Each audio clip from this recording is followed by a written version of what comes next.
کا احساس ہے۔ ایک مرتبہ مکہ میں قحط پڑ گیا، بارش بالکل نہ ہوئی۔ لوگ ایک دوسرے سے کہتے تھے لات اور عزا سے بارش کی دعا کرو، کچھ کہتے تھے تیسرے بڑے بت منات پر بھروسہ کرو۔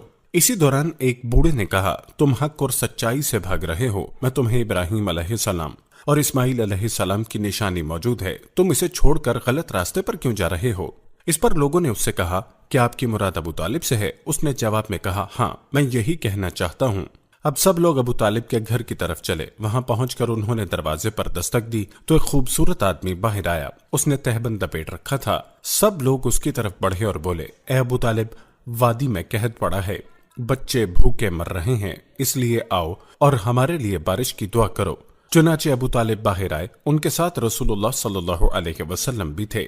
آپ ایسے لگ رہے تھے جیسے اندھیرے میں سورج نکل آیا ہو۔ ابو طالب کے ساتھ اور بھی بچے تھے، لیکن انہوں نے آپ ہی کا بازو پکڑا ہوا تھا۔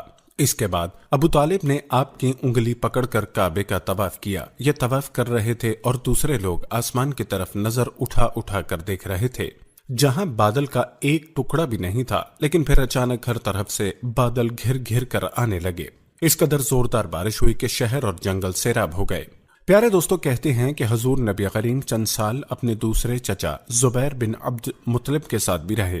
اس زمانے میں ایک مرتبہ حضور اپنے ان چچا کے ساتھ ایک قافلے میں یمن تشریف لے گئے۔ راستے میں ایک وادی سے گزر ہوا۔ اس وادی میں ایک سرکش اونٹ رہتا تھا۔ گزرنے والے کا رستہ روک لیتا تھا، مگر جو ہی اس نے نبی کریم کو دیکھا تو فوراً بیٹھ گیا اور زمین سے اپنی چھاتی رگڑنے لگا۔ آپ صلی اللہ علیہ وسلم اپنے اونٹ سے اتر کر اس پر سوار ہو گئے۔ اب وہ اونٹ آپ کو لے کر چلا اور وادی کے پار تک لے گیا۔ اس کے بعد آپ نے اس اونٹ کو چھوڑ دیا۔ روایات کے مطابق یہ قافلہ جب سفر سے واپس لوٹا تو ایک ایسی وادی سے اس کا گزر ہوا جو طوفانی پانی سے بھری ہوئی تھی۔ پانی موجیں مار رہا تھا۔ یہ دیکھ کر آپ نے قافلے والوں سے فرمایا میرے پیچھے پیچھے آؤ۔ پھر آپ اطمینان سے وادی میں داخل ہو گئے۔ باقی لوگ بھی آپ کے پیچھے تھے۔ اللہ تعالیٰ نے اپنی قدرت سے